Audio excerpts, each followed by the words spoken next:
الحمد لله ثم الحمد لله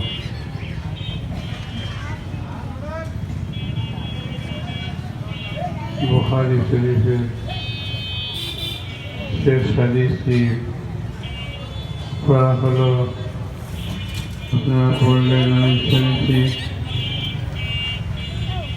এরূপে বর্ণনা করতে গেলে, বয়ান করতে গেলে অনেক সময় দরকার। আমি বেশি সময় এখানে থাকতে পারছি না, চলে যেতে হবে। যাই হোক, শেষ কথায় এটাই, কালিমাতানি হাবিবাতানি ইলার রহমান খফীফাতানি আলাল লিসান সকিলাতানি ফিল মিজান। এই যে রাসূল পাক সাল্লাল্লাহু আলাইহি ওয়াসাল্লামের কথা, তাদের হাদিস,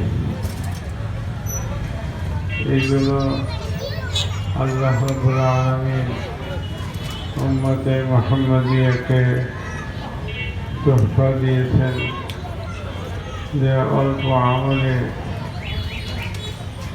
বেশি নেকি, যাতে উম্মতে মুহাম্মাদি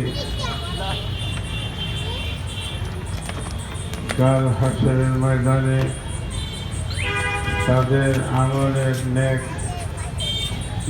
আমলের পাল্লা যেন ভারী থাকে। فأما من ثقلت موازينه فهو في عيشة راضية। যার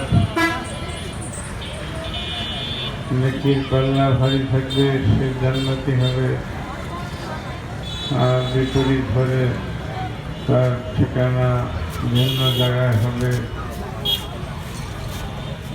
এটা আল্লাহ রাব্বুল আলামিনের পক্ষ থেকে উম্মতে মুহাম্মাদিয়াকে এই ধরনের বহু তোহফা দেওয়া হয়েছে, যাতে এই অল্প আমলে তারা নিজের নেক আমলের পাল্লা ভারী করতে পারে।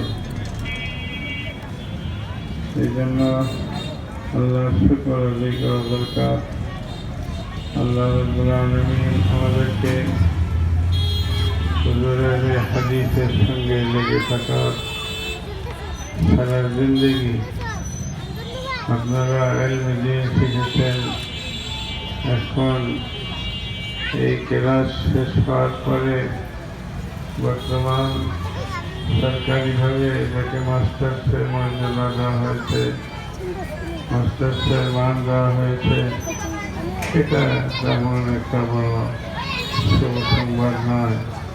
বড় শুভ সংবাদ এটাই, আপনারা যদি মনে করেন যে এখন আমাদের জন্য ইলমে দ্বীন হাসিল করার দুয়ার মাত্র খুলেছে, এখন থেকে যদি আপনারা এই হাদিসের উপর অটল অনড় থাকেন আর মুতালার মধ্যে ডুবে থাকেন, তাহলে আল্লাহ রাব্বুল আলামিন আপনাদেরকে ইলমে নবুওয়াতের নূর সিনাতে দান করবেন, যেগুলোর দ্বারা আপনারা যেখানে যাবেন সেই জায়গা নূরান্বিত হতে থাকবে।